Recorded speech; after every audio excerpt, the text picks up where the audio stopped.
Well, the name of the segment is Home Advantage, and it's always an advantage when we have Kelly Warren a part of our equation. Hi, Kel. Hi, how are you? We're still doing our social distancing. Yes. Okay, we're gonna still do what we're supposed to do, but we are standing in a beautiful home, in the heart of somebody's home. Yes. And there are a lot of things that I think people need to be aware of when they're trying to make the decision as to whether or not buying a piece of property and buying a home is the right thing for them. And you guys are a wealth of information. There are some advantages to home ownership for sure. What's the number one thing that you think people forget about when they're just in a renting situation, or maybe they're living with family and they're like, I'm not sure if it's for me?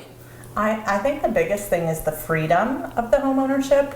You know, when you're renting, if you want to paint, if you want to put up a fence for your dog, if you want to make any changes, you can't. You can only do what the landlord allows you to do.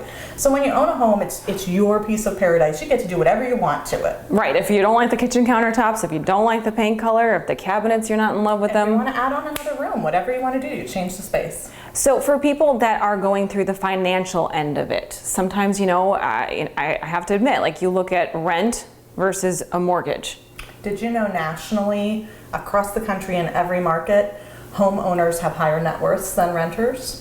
So if you kind of look at your home as like a little savings account, like you're gonna pay to live somewhere anyway, right? Right, you're gonna be writing that check every month. That might as well go to the principal of your house. You're building up equity, and so instead of just throwing it away on rent and having somewhere to live, you've paid for somewhere to live and you're saving some money. We like to hear that. So once you have, let's say, I'll take myself for example. I've been living in my home since 2012, and you look back and you're like, oh my goodness, so what do you do with that in a situation like that? Since 2012, your house should have appreciated on its own, so you should have gained money that way. And also you've paid down your principal loan, so you should have gained money that way. So when you go to sell your house, you should receive some money.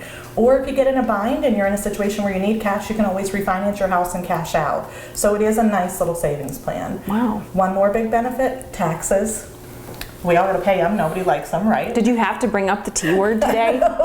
I mean, goodness gracious. That other part of your payment, so the principal, you're saving some money, that interest part, you get to write that off on your taxes. So there's a tax break for homeowners. Wowee. Yeah. You guys are making sure that people are staying safe in the middle of the COVID-19 outbreak, and still, answering phone calls and going on the website and doing everything you possibly can. The home that we're in right now, I didn't even know that this little area existed. Yes. So I do have to say, this is like a villa in Austin town. Yep. It's beautiful. People can find it online at kellysoldit.com. Or give you a text at 330-717-2689. Thanks, Kel. Thank you.